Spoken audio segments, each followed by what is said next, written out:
The graduation ceremony was in the magnificent McEwen Hall, built by the brewer in 1897 and newly restored. It contrasts with the Usher Hall, built by a rival brewer in 1914.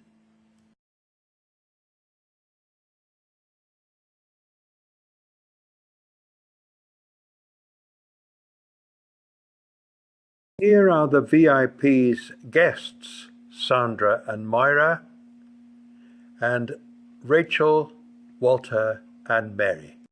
The ceremony started with the academic procession, like birds of paradise in gowns of many colours.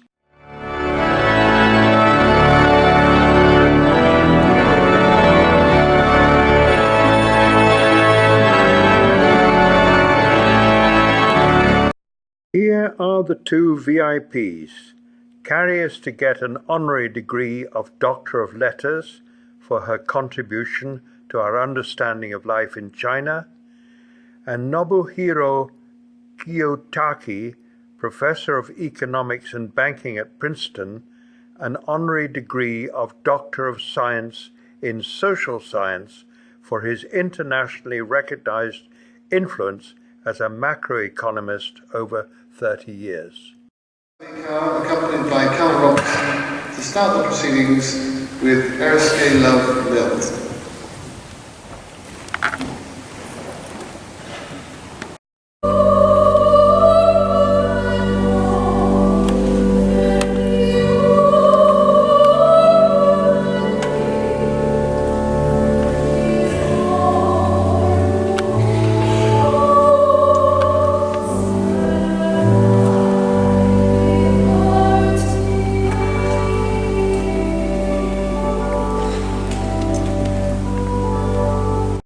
Carrie was proposed by her old friend Susan Kemp, Program Director of MSc Film, Exhibition and Curation, with the support of the Department of Chinese Studies. Of the Senatus Academicus, I have the honour to present for the degree of Doctor of Letters, Carrie Gracie.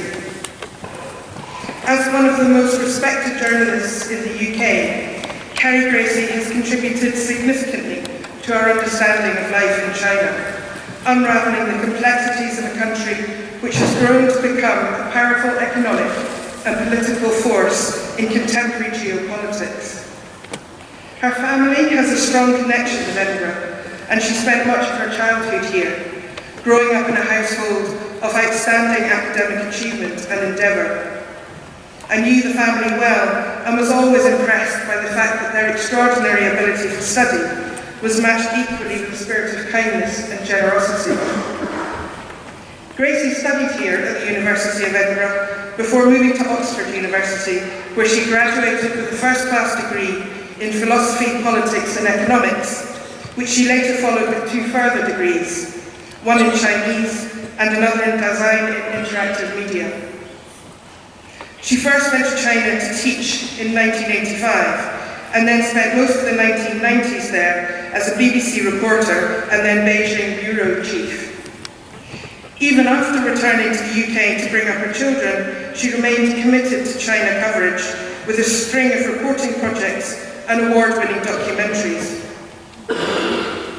In 2014, the BBC created a new role as China editor to mark its growing awareness of China's rise as one of the biggest stories of our time. Recognising that Gracie was a person with the necessary skills and experience to understand and transmit this complex story, the BBC asked her to take up the post. In 2018, Gracie herself became headline news. Following revelations of pay inequality at the BBC, Gracie resigned her post of China editor in protest. On winning her case, she was awarded more than £300,000 in back pay, which she then donated to the Fawcett Society to support other women in their own battles for equal pay. Gracie then returned to her former post at the BBC newsroom. Her stance and ability to communicate the principles underlying her position have led her to become a truly inspirational figure. In September this year, she published Equal, an account of her experience described by the Fawcett Society as a powerful book, which reminds us all that pay is about power. The book forces us to confront that reality and both helps us and challenges us to change it. Carrie Gracie is an outstanding and principled journalist who is widely respected throughout the profession and with audiences. Her great talents are her forensic and critical mind and her remarkable stamina and capacity for hard work. To many, she represents the core values of the BBC. Mr. Vice-Chancellor, I therefore invite you to confer the degree of Doctor of Letters on Carrie Gracie.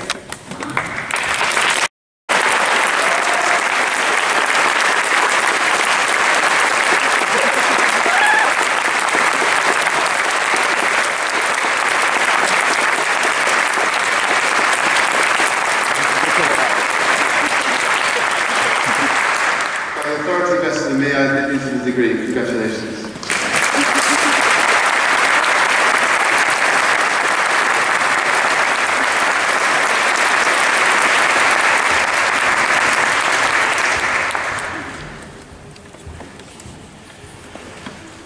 Mr. Vice-Chancellor, thank you for this very great honour. Edinburgh is, as Susan said, a very special place to me, a very special place to my family. My grandpa is a graduate of this great university. I have only a couple of things to say, because I know I'm supposed to keep it brief. First, I want to congratulate all of you. You've done amazing. You're awesome. My own daughter graduated this year, and it's fresh in my memory just how tough it all is. So well done on you. And I also want to say, my second point is, good luck. Yeah, it's tough out there. It's a turbulent world. So, one piece of advice before I go, be grateful. Be grateful. Be grateful to all the people who helped you get here. Be grateful to your teachers, both those who are with us here today, but also to those who are not with us. They're still honouring you, but they're out there, some of them on picket lines or in other ways on strike.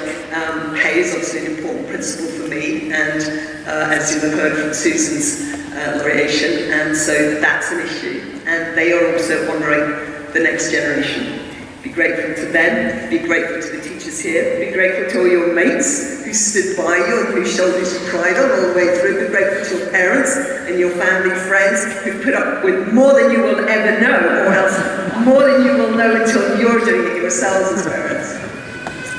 And be grateful to this great university, be grateful to the people who built this amazing building that we're all in today, and the ushers who make it all work like clockwork. Just be grateful, think of all the shoulders of all the giants on which you stood to get here. And as we're in Edinburgh, and in Edinburgh University, it's worth also mentioning the Edinburgh 7, because as a woman myself, I want to acknowledge the battles that women have fought to get the recognition that we are all enjoying today. We stand on their shoulders.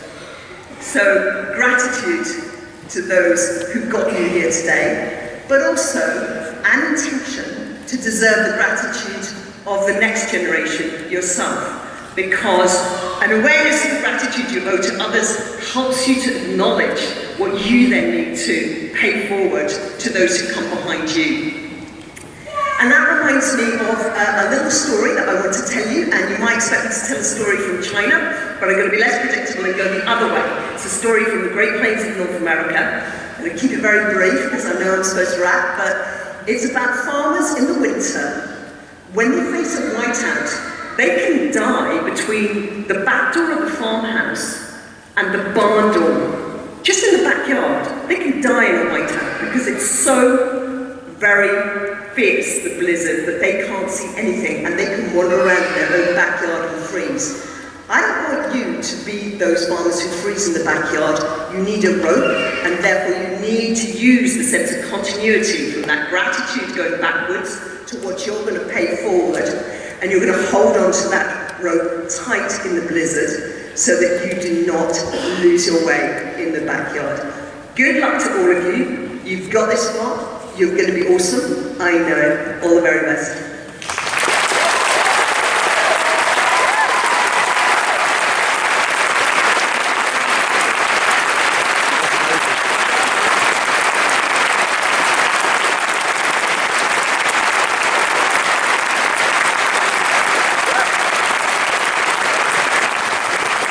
The ceremony went on to confer degrees on all the other graduates. We were escorted to lunch by Jane Sillers, Joint Programme Director of MSc Film with Susan. On Jane's left is Mark McLeister, Lecturer in Chinese Studies, and on her right, Shengjiao Tong, Academic Support Librarian. Lunch was in the Rayburn Room in the Old Quad, full of Rayburn originals.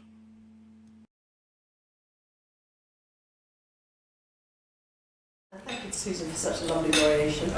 And thank you to all Sandra, coming in from East Linton, being there always, and to my dad and to Moira and to Mary and Walter, truly awesome loyalty shown there to all family friends. It's like, oh my God, the fact that we lived downstairs 50 years ago, we're still paying for it now.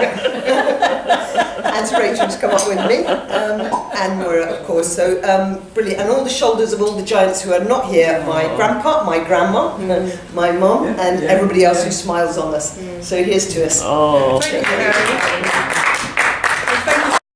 Figures like yourself, and I think quite often, as I'm making the documentary about, what happens is that women, when they come into the foreground, when they're in the light, when they're inventing or protesting or standing up for things, they're then expected to recede politely into the background and disappear again. So the quest that I'm putting forward is keeping women in the foreground, keeping women recognised and increasing our access to that history, which is so often not. So whilst you're not yet history, one day you will be, and one day you will be archived. We'll see your portrait up in this room. After lunch, off to the Waverley, as Carrie had to get ready for Dateline London next morning.